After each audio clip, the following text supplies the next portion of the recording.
నమస్తే, welcome to our channel. నేను విశాలి. మాజీ సీఎం జగన్మోహన్ రెడ్డి లండన్ లో బిజీగా కొన్ని రోజులు గడిపి నిన్నే ఇండియాకు కూడా వచ్చేశారు. అయితే ఇప్పుడు పోర్బారాని నిరసన దిశానిర్దేశం కార్యక్రమం చేయబోతున్నారు. అసలు ఇంతకు ముందేమో పండగ తర్వాత వస్తున్న జగన్మోహన్ రెడ్డి పండగ వెళ్ళిపోయిన తర్వాత ఇప్పుడు ఫిబ్రవరికి ఇండియాకు వచ్చి దిశానిర్దేశం చేయబోతున్నారు. అయితే దీని మీద పూర్తిగా విశ్లేషించడానికి మనతో పాటు ఉన్నారు సీనియర్ పొలిటికల్ అనలిస్ట్ కొత్త రవీందర్ బాబు గారు ఉన్నారు. వారిని అడిగి కొన్ని విషయాలు మనం తెలుసుకుందాం.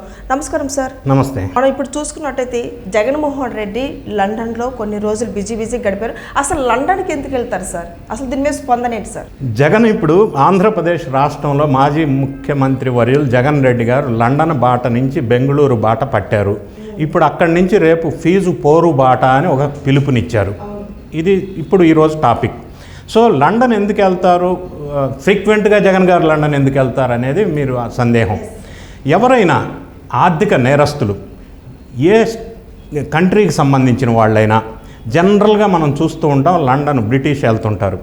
ఎందుకు వెళ్తుంటారు అని మనం ఆలోచించినట్టయితే అది నీరవ్ మోడీ కావచ్చు, విజయ్ మాల్యా కావచ్చు, లలిత్ మోడీ కావచ్చు, Yes Bank chairman Rana Kapoor కావచ్చు, ఇట్లా చెప్పుకుంటూ పోతే ఆర్థిక నేరస్తులు ఏ కంట్రీలో ఉన్నా అక్కడి నుంచి తప్పించుకొని నేరాలు చేసి లండన్లో తలదాచుకుంటారు. ఎందుకు వై లండన్ సో స్పెషల్? ఇప్పుడు క్వశ్చన్ అది. తెలియవలసిన విషయం ఏంటంటే లండన్ బ్రిటిష్ కంట్రీకి రూల్స్ ప్రకారం ఏ కంట్రీలో ఎంత ఆర్థిక నేరం చేసి డబ్బు సంపాదించినా ఆ పైసలు తీసుకెళ్ళి లండన్లో ఇన్వెస్ట్ చేస్తే ఆ పైసలు మీకు బ్లాకా వైటా అని వాళ్ళు అడగరు. రెండోది, ఒక లిమిట్ లేదు, మీరు ఎంతైనా అక్కడ ఇన్వెస్ట్మెంట్ చేయొచ్చు. ఎందుకంటే మన కంట్రీలో లాగా ఇన్కమ్ ట్యాక్స్లు బ్లాకా వైటా అవి చూడరు. మూడోది, ఒకవేళ ఏ కంట్రీకి సంబంధించిన వాడైనా అక్రమ నేరం చేసి ఆర్థిక నేరస్తులు ఎవరన్నా అక్కడికి డబ్బులు ఇన్వెస్ట్మెంట్ చేసినప్పుడు అక్కడ సెటిల్ అయినప్పుడు వాళ్ళు సపోజ్ 2 lakh pounds కనుక లండన్లో బ్రిటన్ కంట్రీలో కనుక ఇన్వెస్ట్ చేసినట్టయితే వాళ్ళకి గోల్డెన్ వీసా అని ఇస్తారు. సో వాళ్ళు అక్కడ యథేచ్ఛగా సిగ్గు లేకుండా ప్రశాంతంగా జీవితం మొత్తం గడపచ్చు. ఇంకొక మూడో కండిషన్ ఉంది.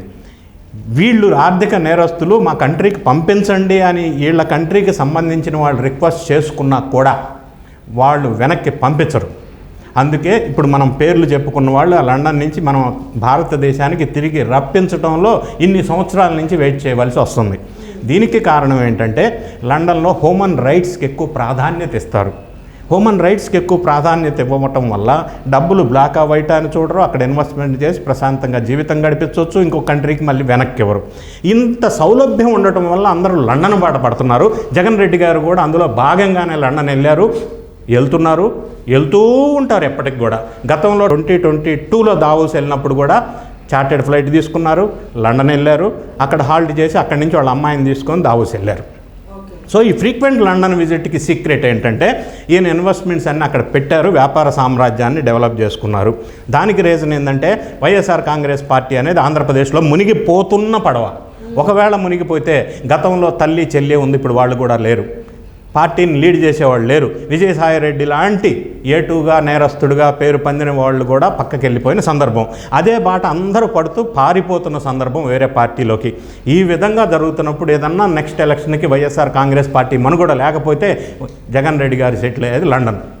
ఇక ఇప్పుడు ప్రస్తావనకు వచ్చినట్టయితే జగన్ రెడ్డి గారు బెంగళూరు వెళ్ళిన తర్వాత ఇప్పుడు నెక్స్ట్ ఆంధ్రప్రదేశ్లో ఫీజు పోరు బాట ఒక పిలిపించారు. ఉద్యమానికి శ్రీకారం చుట్టారు వాళ్ళ శ్రేణుల్ని. ఎందుకంటే శ్రేణులంతా నిరుత్సాహంగా ఉన్న సందర్భంలో ఎన్డీఏ గవర్నమెంట్ మీద ఒక తిరుగుబాటు బావుట ఎగరేద్దామని ఆలోచన. సో జగన్ ఫీజు పోరు బాట పక్కన పెడితే జగన్ ఇంటి బాట పట్టుకోవడం బెటరు, లేదా లండన్ బాట మళ్ళీ పెట్టుకోవడం బెటరు. ఫీజు పోరు విషయానికి మనం వచ్చినప్పుడు ఆంధ్రప్రదేశ్ గవర్నమెంట్లో నారా చంద్రబాబు నాయుడు గారు పరిపాలించిన సందర్భంలో లేదా జగన్ రెడ్డి గారు పరిపాలించిన సందర్భంలో ఆర్థిక వ్యవస్థ ఎక్కడ ఎవరు హయాంలో విధ్వంసం అయింది, విద్యా వ్యవస్థ ఎక్కడ విధ్వంసం అయింది, ఎవరు విధ్వంసం చేశారు అనే విషయాలు ప్రజలందరికీ తెలియాల్సిన అవసరం ఉంది. ఇప్పుడు ఆంధ్రప్రదేశ్ రాష్ట్రంలో జగన్ రెడ్డి గారు పరిపాలించడానికి ముందు చంద్రబాబు నాయుడు గారు పరిపాలించారు, తర్వాత జగన్ రెడ్డి గారు వచ్చారు. ఈ 2 పీరియడ్స్లో మనం కనుక పరిశీలించినట్టయితే నాకు ఈ మధ్య కాలంలో ఆంధ్రప్రదేశ్లో ఒక రిపోర్ట్ రిలీజ్ అయింది. Annual study on educational report ఒకటి వచ్చింది. ఆ రిపోర్ట్ బేస్ చేసుకొని ఎవరి పరిపాలనలో విద్యా వ్యవస్థ విధ్వంసమైంది కాబట్టి వీళ్ళు ఫీజు పోరు బాటని ఎందుకు ప్రస్తావిస్తున్నారు ఒకటి. వీళ్ళు ప్రస్తావించే అంశం నంబర్ 1 ఏంటంటే ఫీజు రీయింబర్స్మెంట్ బకాయిలు ఎన్డీఏ గవర్నమెంట్ చెల్లించట్లేదని ఒక అభియోగం.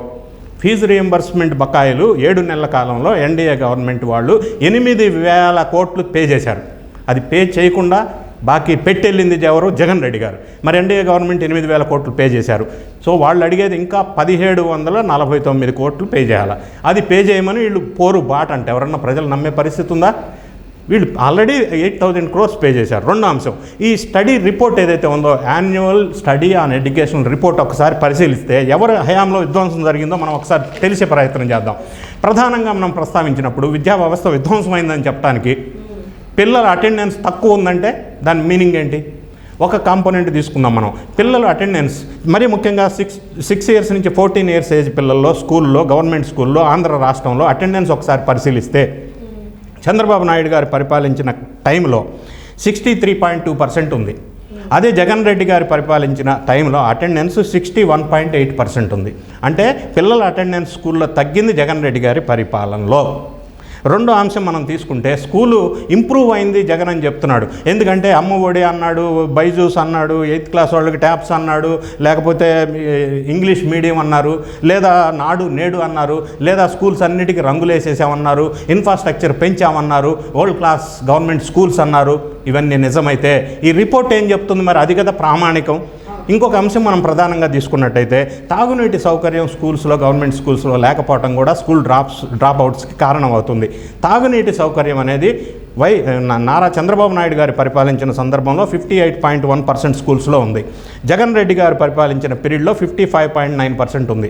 అంటే తాగునీటి సౌకర్యాన్ని కూడా స్కూల్లో విధ్వంసం చేసింది జగన్ రెడ్డి గారి పరిపాలనలో మాత్రమే అనేది మనకు అర్థమవుతుంది. మూడో కాంపోనెంట్ మనం తీసుకుంటే మరుగుదొడ్లు, టాయిలెట్స్ ఫెసిలిటీ లేకపోతే స్కూల్లో డ్రాప్ అవుట్ అవుతాయి. టాయిలెట్ ఫెసిలిటీ విషయంలో చంద్రబాబు నాయుడు గారు పరిపాలించిన టైంలో 86.4% స్కూల్స్లో టాయిలెట్స్ ఉన్నాయి, మంచిగా మెయింటైన్ చేయబడ్డాయి. జగన్ రెడ్డి గారు వచ్చిన తర్వాత అది 78.4% మాత్రమే టాయిలెట్స్ స్కూల్స్లో ఉన్నాయి. ఇది విధ్వంసం కాదా? మరీ ముఖ్యంగా స్కూల్స్లో ఇబ్బందికరమైన పరిస్థితి ఏంటంటే బాలికల మరుగుదొడ్ల సౌకర్యం. అది సరిగా ఉంటే బాలికల స్కూల్కి వెళ్ళడానికి ఎక్కువ అవకాశం ఉంటుంది. ఇంకొక విషయం మనం ప్రస్తావించినట్టయితే నారా చంద్రబాబు నాయుడు గారి పరిపాలించిన టైంలో బాలికల స్కూల్కి ఎక్కువ వెళ్ళాలని ఆలోచన చేసి ఎందుకు వెళ్ళట్లేదని పరిశీలన చేస్తే స్కూల్స్ విలేజెస్లో దూరంగా ఉంటాయి, ఆడపిల్లలు వెళ్ళడానికి ఇబ్బంది అవుతుంది. దానివల్ల చంద్రబాబు నాయుడు గారు గతంలో పరిపాలించినప్పుడు ఆడపిల్లలకి స్కూల్కి వెళ్ళే వాళ్ళకి సైకిళ్ళ పంపిణీ కూడా జరిగింది. దానివల్ల బాలికల స్కూల్ అటెండెన్స్ పెరిగింది. అదేవిధంగా లేడీస్ టాయిలెట్ విషయంలో స్కూల్స్లో చంద్రబాబు నాయుడు గారు పరిపాలించిన టైంలో 81.1% స్కూల్స్లో బాలికలకి సక్రమమైన అద్భుతమైన టాయిలెట్ ఫెసిలిటీస్ ఉన్నాయి. అదే జగన్ రెడ్డి గారు వచ్చిన తర్వాత 71.2% స్కూల్స్లో మాత్రమే బాలికలకి టాయిలెట్స్ సక్రమంగా ఉన్నాయి అనేది annual report study on education అనేది ఈ మధ్యకాలంలో రిలీజ్ అయిన రిపోర్ట్ సారాంశం. సో ఇప్పుడు చెప్పండి, మీరు ఎవరి హయాంలో ఆర్థిక వ్యవస్థ విధ్వంసమైంది, ఎవరి హయాంలో విద్యా వ్యవస్థ విధ్వంసమైంది? దీనికి తోడుగా వీళ్ళు వచ్చినప్పటి నుంచి ఎన్డీఏ గవర్నమెంట్ ఆంధ్రప్రదేశ్లో ఇంటర్మీడియట్ స్టూడెంట్స్కి కూడా మధ్యాహ్న భోజన పథకం ప్రవేశపెట్టిన మాట వాస్తవం కదా? మరి ఇన్ని రకాల అంశాలతో ముందుకెళ్తున్న ఆంధ్రప్రదేశ్ గవర్నమెంట్ ఎన్డీఏ వాళ్ళ ఆదరణ చూసి ఓర్వలేక జగన్ రెడ్డి గారు ఈ ఫీజు పోరు బాట అనే పిలుపునిచ్చారు. చివరి ఆఖరికి అది ఇంటి బాట, లండన్ బాట విధంగా తయారయ్యే అవకాశం ఖచ్చితంగా ఉంది. ఈ డేటా అనాలిసిస్ చూస్తే, వింటే ఎవరికైనా అర్థమవుతుంది ఎక్కడ విధ్వంసం జరిగిందనేది. Okay, thank you sir. Thank you.